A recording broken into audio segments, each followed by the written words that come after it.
I was already late for the most important interview of my career when I ran out to my truck and slammed the door shut, adrenaline pumping, tie flapping behind me like a battle flag. I threw it in reverse, glanced over my shoulder, and froze. A freshly built, 6-foot wooden fence had appeared across my driveway overnight. Not a construction zone, not a temporary barrier, no, a full, bolted, cross-beam reinforced fence, stretching from one edge of the sidewalk to the other like a stubborn middle finger from the universe. And standing next to it, arms crossed and sipping iced tea like a southern movie villain, was Karen, the president of our HOA and self-declared queen of all things ridiculous. "You'll need to start parking somewhere else," she said without blinking. "This driveway violates community symmetry." I sat there, stunned, gripping the steering wheel like it might stop me from screaming.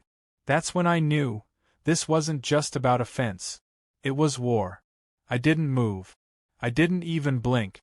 My jaw clenched as I stepped out of my truck and walked up to the fence, my shoes crunching on the gravel like they were echoing my rising temper. It wasn't a mistake. It wasn't even some misplaced HOA landscaping project. It was an intentional blockade drilled into concrete overnight. The fence was new, so new I could still smell the stain on the wood, and it looked like it had been installed by a professional, which meant money, which meant Karen wasn't playing games. She stood there in her tan slacks, floral blouse, and signature oversized sunglasses like she was hosting a yard sale instead of blocking someone's property. "You're welcome, by the way," she said, gesturing to the fence like she was unveiling a modern art piece. "This is the kind of order we need around here. The board voted unanimously that your driveway encroaches on HOA-maintained space. This is simply correction." I stared at her, and for a moment I almost laughed. Almost. But then I remembered I'd already rescheduled this interview twice, and that, if I didn't make it today, I'd lose the chance entirely. I turned back toward my truck, realizing I was now literally trapped in my own home. Karen watched me calmly, clearly enjoying the power trip. I wasn't even officially part of her HOA. My property bordered the subdivision but wasn't technically inside it. My driveway, while adjacent to the shared road, was carved fully from the private parcel I owned. And I knew this because I was a civil engineer. I had the original plats, the topographical overlays, the aerial maps. Hell, I could probably 3D model the whole neighborhood with the software on my laptop. But none of that was going to matter right now. Because Karen had already decided she was right. I called the city immediately. The zoning office was helpful but slow, promising someone would look into it in the next 2 weeks. 2 weeks? I could lose the job opportunity of a lifetime and maybe my entire career trajectory in 2 days, let alone 14. So I shifted plans. I parked on the street, made it to the interview just in time, tie wrinkled, sweat pouring, and barely composed, and still managed to impress the panel enough to get a callback. But even as I shook hands and smiled, I couldn't stop replaying Karen's smug face in my head. That night, I walked my property with a flashlight. I traced every corner, every stone marker I'd personally set years ago when I bought the land before the HOA ever existed. My house sat on a plot that stretched across 3 separate deeds, one for the home, one for a long rectangular patch to the east, and another that covered what used to be unused farmland before suburban sprawl started creeping in. Most people didn't know it, but the HOA was built partially on speculation. A developer had snapped up some of the surrounding parcels and sold homes quickly, offering a community lifestyle, with newsletters, landscaping rules, and Karen's overreaching leadership as a feature. I had kept to myself. Until now. The more I thought about it, the more a single, delicious, strategic truth began to bloom in my head like firework. Karen believed her HOA owned the space adjacent to my driveway. But I remembered something that no one else here knew, something the county assessor's office had confirmed when I bought in. Karen's house, her actual physical house, sat on a slice of land that had been leased from a temporary holding company. That holding company? It had failed during a market crash and sold off its asset. Guess who bought a bunch of them at auction dirt cheap, planning to use them for future development or resale? Me. I pulled out the old files. I dug through the digital storage and pulled up the archived map. There it was, clear as day. Parcel 117B, a long stretch of oddly shaped land that cut diagonally across the neighborhood like a scar. One end of it? Karen's living room. The other? The very edge of my backyard. It was too perfect. She hadn't just messed with my driveway. She had planted a flag on a battlefield she didn't even realize I owned. I didn't say anything to her the next day. I let her wave to me mockingly from behind her new fence. I let her toss another notice onto my lawn, something about unauthorized gravel coloration and birdbath placement not aligned to neighborhood feng shui. I nodded politely, picked up my trash can, and smiled like I didn't have a nuclear button waiting in my pocket.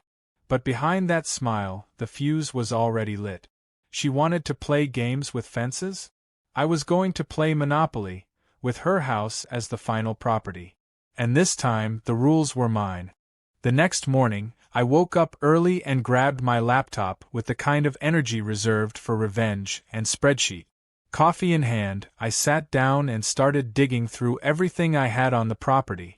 Years ago, I had bought up a series of land parcels from a failed development firm that had gone belly up during the housing bubble collapse. They were dirt cheap, and at the time, I wasn't even sure what I'd do with them. It was more of a long-term investment. As a civil engineer, I knew how zoning worked, how development crept forward, and how land rights had a way of turning into gold when everyone else was too short-sighted to look beyond the next cul-de-sac. What I didn't realize was that one of those parcels would become my secret weapon.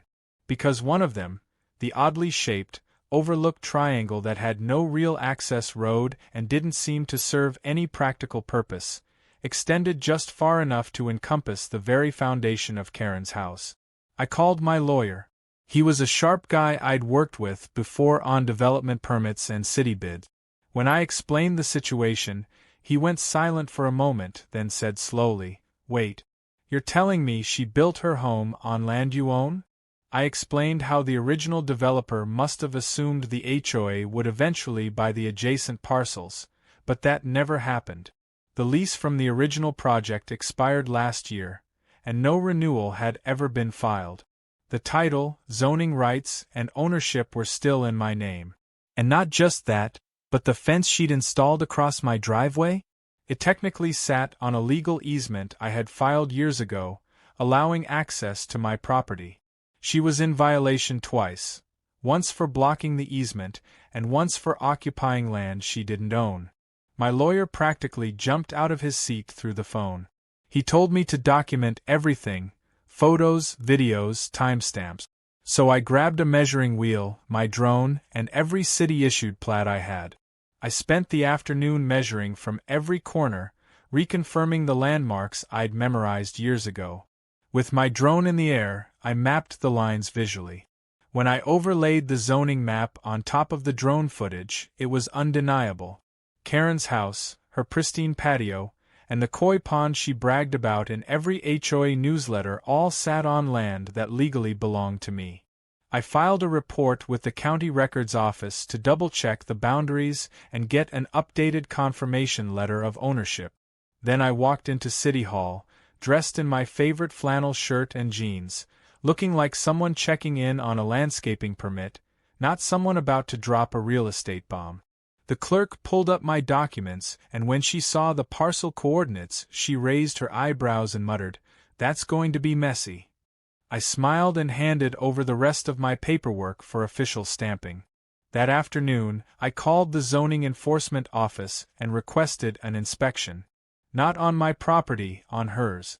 I asked if they could confirm structure placement and foundation permits based on current property lines.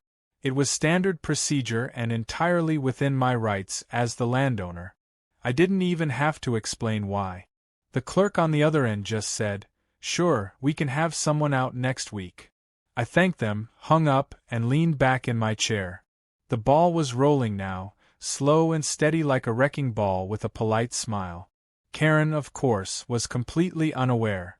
That evening, she marched across my lawn to tape another passive-aggressive letter to my mailbox.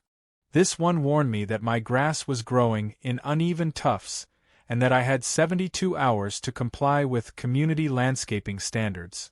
I didn't even bother taking it down. I just snapped a photo of her doing it, printed it out, and added it to the growing stack of documentation for my legal case. A few days later, I received a call from the zoning inspector. He'd gone out to assess the property lines and needed to speak with me in person.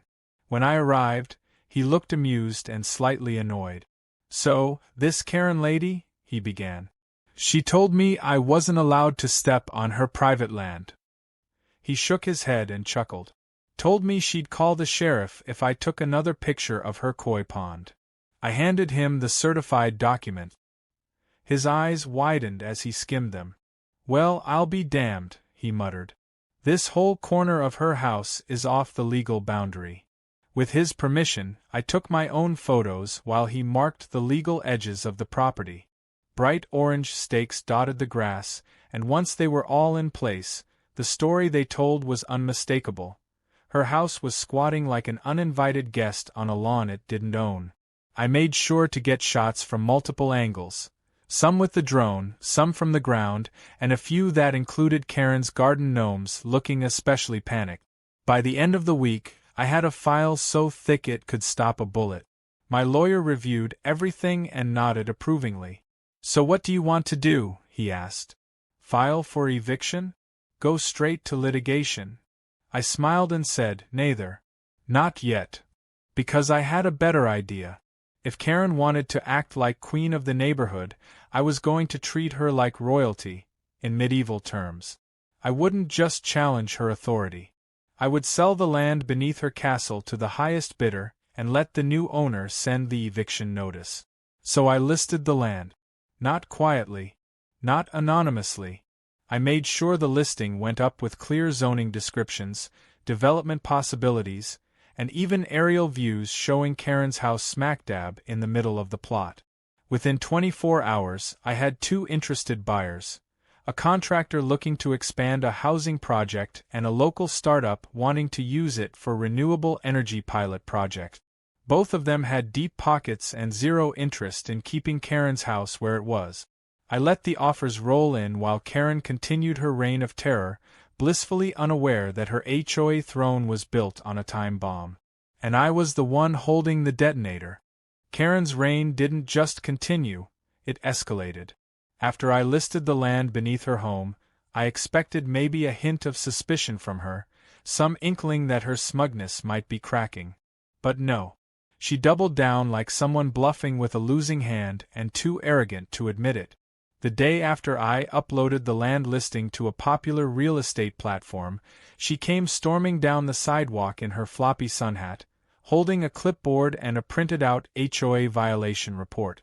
This time, she cited me for having improper mailbox font. Yes, apparently, my house number wasn't in the regulation typeface approved by the HOA design board. Never mind that I wasn't even officially under HOA jurisdiction. Karen had convinced herself that everything within a 3-block radius was hers to command. She wasn't just sending notices. She was stirring the neighborhood like a pot of angry soup. Karen called a mandatory HOA emergency meeting and handed out flyers door to door. I knew because I watched her from my window as she marched up and down the street, huffing like a political candidate with a personal vendetta. Her flyer claimed I was attempting to annex community property and warned that I was a dangerous individual with aggressive development plans. There was even a section that asked residents to be on the lookout for any suspicious activity, including surveying, drilling, or abnormal landscaping. I laughed so hard I nearly dropped my coffee. But some neighbors, the kind who were easily swayed by drama and bold fonts, started to whisper. One of them approached me while I was trimming hedges and awkwardly asked, "You're not really gonna bulldoze the neighborhood, right?" I reassured him I wasn't building anything yet. But Karen's fear-mongering was working on a few folks. She'd stirred the pot just enough to get some residents anxious and others straight-up nosy. The air buzzed with tension. But I knew better than to respond in kind. Let her panic. Let her think she was winning. Meanwhile, I was about to trigger a chain of events she couldn't control. That evening, I received an email with the subject line, Anonymous HOA Board Concern. The message was short, unsigned, and sent through a privacy-shielded address. But the content made me sit up. It read, Karen never finished her final inspection. Her house wasn't cleared for full occupancy due to foundation discrepancies. The records were fudged. You can find the missing inspection in the city archives, filed under 117B deviation. Check the blueprint discrepancy. I read it twice, then again.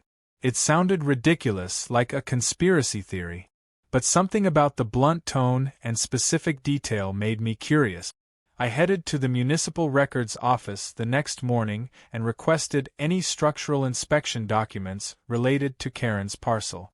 The clerk pulled a few folders, and sure enough, one of them was flagged with a red tab and stamped incomplete. The original blueprint had called for a slightly smaller foundation footprint, but the contractor had extended it several feet outward during construction, claiming he would file a variance form later. He never did. The result? Karen's house, on top of being partially on my land, had never passed its final inspection. It had a temporary occupancy permit that was never updated. Technically, the structure was unfit for residential use. And now I had it all in my hand. I scanned the documents, emailed them to my lawyer, and grinned. This wasn't just a property dispute anymore. This was a powder keg. My lawyer called within the hour. This changes everything, he said. You can either force her to vacate based on zoning violations, or you can file for immediate reclamation of land with structural encroachment. I asked what the likely outcome would be if we pushed hard. He didn't hesitate. She'd lose the house. Still, I wasn't in a rush. Karen had embarrassed herself publicly by trying to act like a war general in a neighborhood drama she didn't fully understand. So I did something petty, but completely legal. I went to a local sign shop and had a small real estate sign printed. Nothing dramatic. Just a simple "For Sale a Land Only" placard.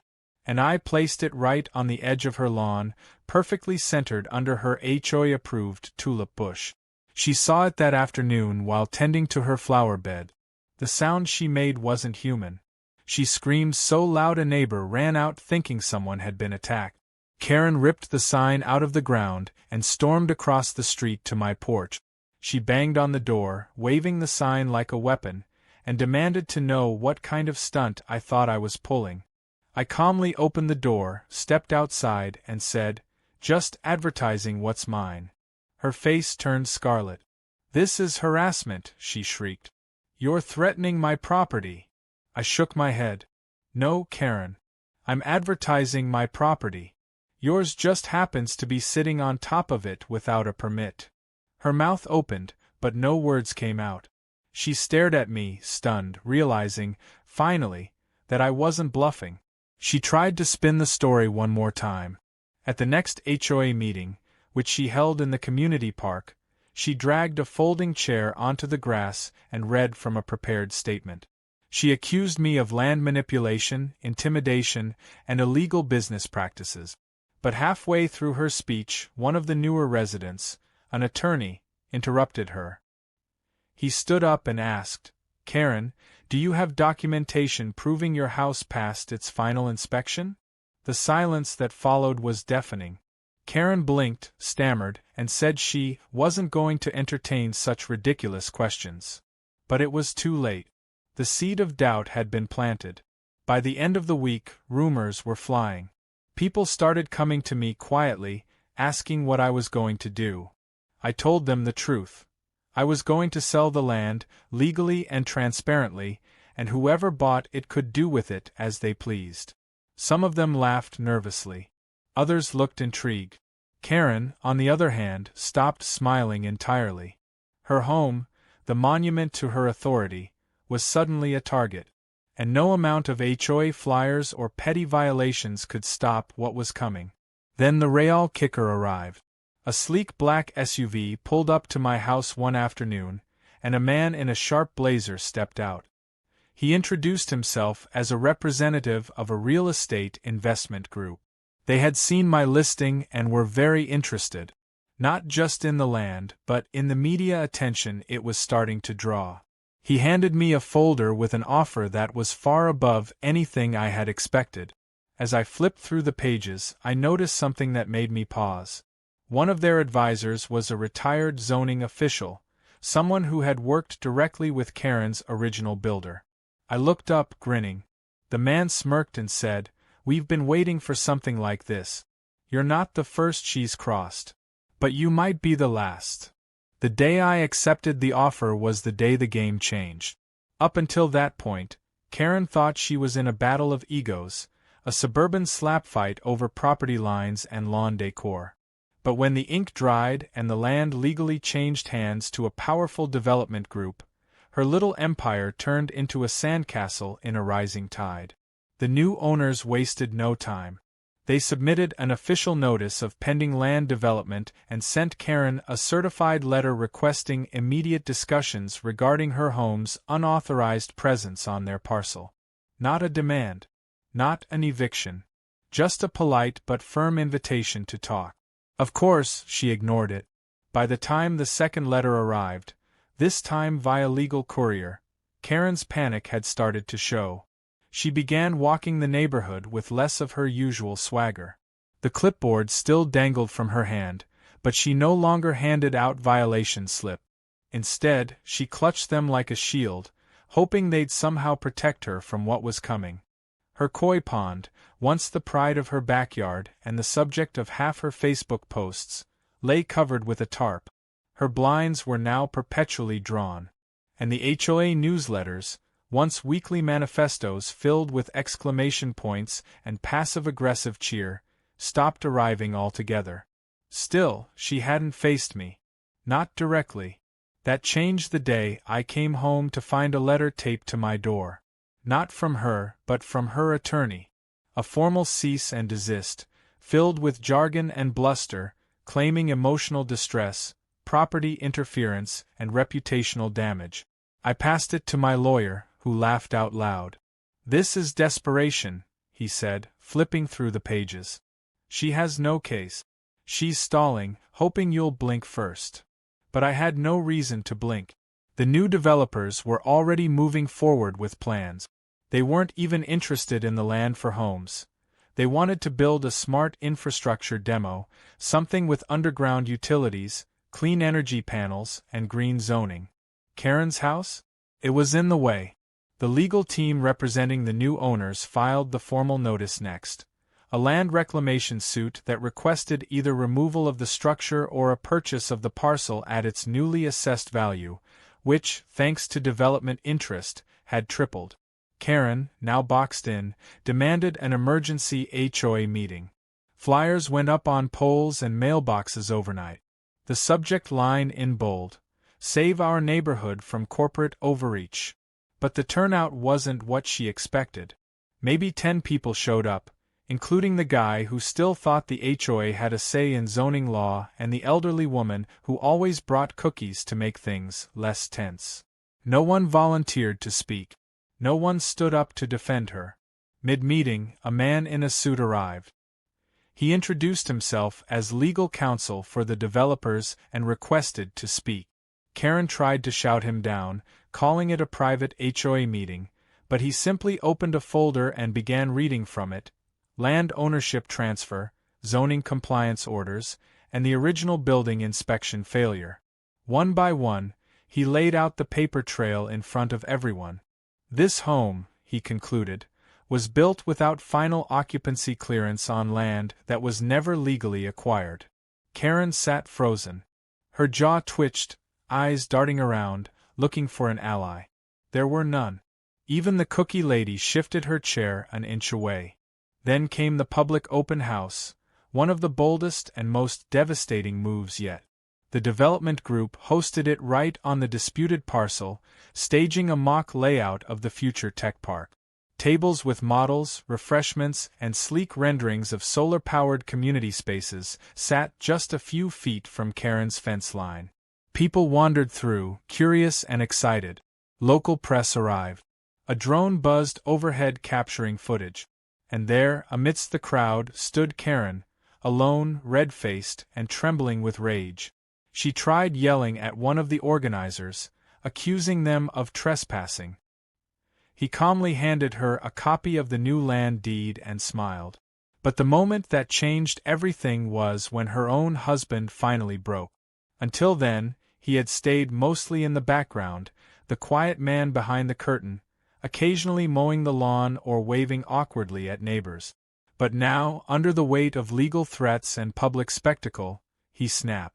During the open house, as Karen once again tried to shut down the event, he grabbed the mic from her hand and said, "We didn't do the research. We assumed. We built our life on land that wasn't ours. And now we're paying the price." He dropped the mic, literally, and walked away, leaving Karen stunned and alone, her voice cracking as she tried to call him back. Over the next few days, Karen's world unraveled at breakneck speed.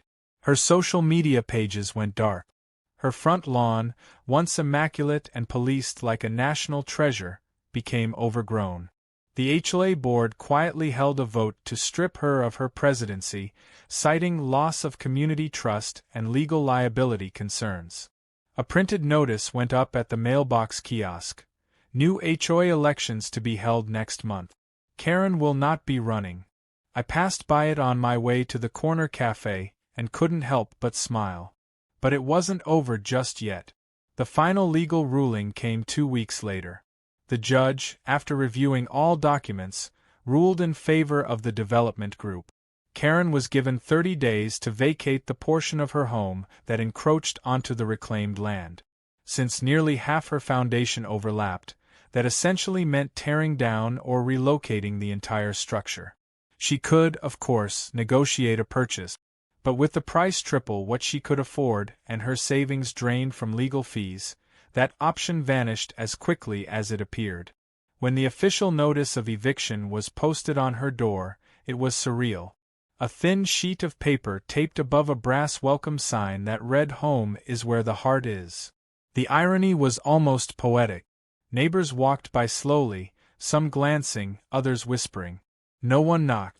No one offered help. Karen had spent years enforcing rules, punishing small infractions, and pretending to wield power she never truly held. Now, she was facing consequences real enough to make even her bravado crack. I stood at my window and watched as a moving truck pulled into her driveway. A few hired workers loaded furniture quietly, avoiding eye contact. Karen came out last, sunglasses hiding her swollen eyes, her body stiff and mechanical. She didn't look around. She didn't say goodbye. She just got into her car and drove away, the fence she once defended like a castle wall now standing as a monument to her defeat.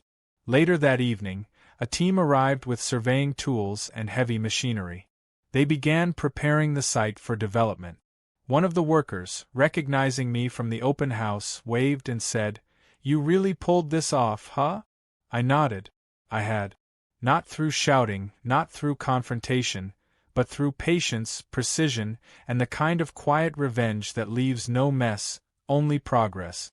Karen thought she had built a fence to trap me. She didn't know she'd built it on land that was never hers to claim. The weeks after Karen's departure felt like the neighborhood had exhaled after holding its breath for too long. The air was lighter, conversations were friendlier, and people who had once hurried past each other with wary glances now lingered on sidewalks, laughing about things that had nothing to do with grass height or mailbox alignment. Even the birds seemed to sing louder, as if celebrating the removal of a natural disaster disguised in a floral blouse. Karen's house, or what remained of it, was slowly being deconstructed piece by piece. The development team didn't demolish it in one fell swoop.